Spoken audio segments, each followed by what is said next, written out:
We're on the third day of our fourth week of Lifeline. Today we're talking about what kind of instruments we are to use in music as we worship the Lord.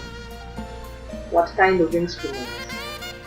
Psalm 150 verse 3 to 5 says, "Praise him with the sounding of the trumpet, praise him with the harp and the lyre, praise him with the timbrel and dancing, praise him with strings and pipe, praise him with the resounding cymbals." Your activity question today is asking, what kind of instruments do you think ought to be used in the church and why? What kind of instruments do you think ought to be used in the church and why? What kind of musical accompaniment is biblical? In Old Testament worship, a wide range of instruments was used in the worship of the temple. Yet in the worship of the church, it appears that for almost the first 1,000 years of its history, no instruments were used in Christian worship.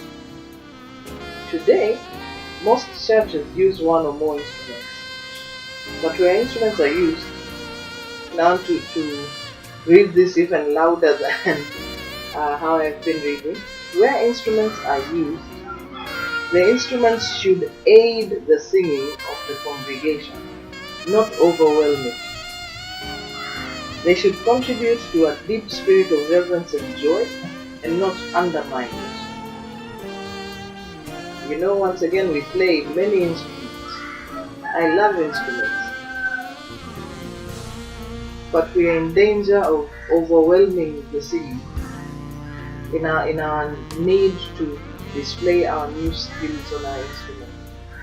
So musicians, this one is just for you. The instruments should aid the singing, not overwhelm it. And they should contribute to a deep sense of reverence and joy, not undermine it. Amen? Yeah. Nowhere in the New Testament church are instruments clearly used in worship. They certainly have no central or independent role in worship. At most, they should support the singing that the congregation is commanded to do. Music is a powerful and vital element in the worship life of God's people. But precisely because it is so significant, we need to give careful thought to it. We must be sure that we are pleasing God and not entertaining ourselves.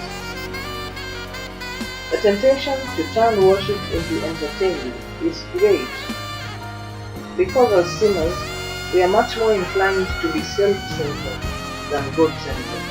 It's a human thing. We love ourselves more than we love God. But we need to resist the urge to entertain ourselves in worship and focus it on God.